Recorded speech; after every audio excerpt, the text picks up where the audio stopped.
Bukan sekadar angka dan tentera yang dibesar-besarkan, malah maruah tokoh-tokoh besar sejarah juga sering menjadi mangsa fitnah.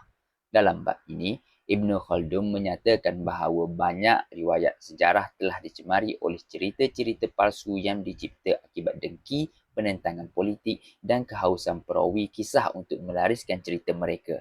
Ibn Khaldun menegaskan bahawa sejarawan yang tidak mempunyai ilmu tentang tabiat kepimpinan akan dengan mudah mempercayai khabar angin yang merosakkan nama baik para khalifah dan pemimpin soleh. Seperti contoh utama, Ibn Khaldun mengetengahkan kisah Khalifah Harun al-Rashid, seorang pemimpin Empire Abbasiyah yang sangat terkenal. Dalam lipatan sejarah popular, Harun al-Rashid sering digambarkan sebagai seorang raja yang gemar berfoya-foya, mabuk dan leka dengan majlis hiburan. Namun, Ibn Khaldun menolak gambaran tersebut sekeras-kerasnya. Menurut Ibn Khaldun, Harun al-Rashid adalah seorang yang pemerintah yang amat bertakwa, sering menunaikan ibadah haji berjalan kaki dan sentiasa mendampingi para ulama serta ahli fiqh. Adalah sesuatu yang mustahil bagi seorang raja yang berpegang teguh pada syariat untuk bertindak tidak bermoral seperti yang didakwa oleh pendusta. Ibn Khaldun juga mengupas fitnah terkemuka mengenai kejatuhan keluarga bermakit dan kisah adik perempuan Harun al-Rashid iaitu Abbasah.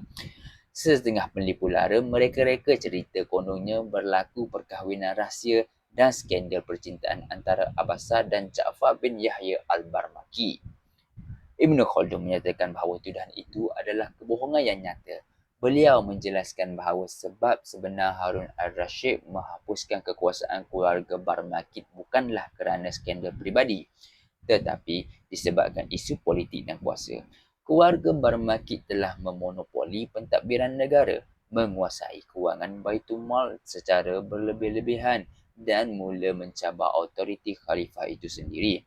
Menurut analisis Ibn Khaldun, tindakan Harun al-Rashid adalah langkah politik demi mempertahankan kedaulatan pemerintahannya, bukannya kerana dendam percintaan.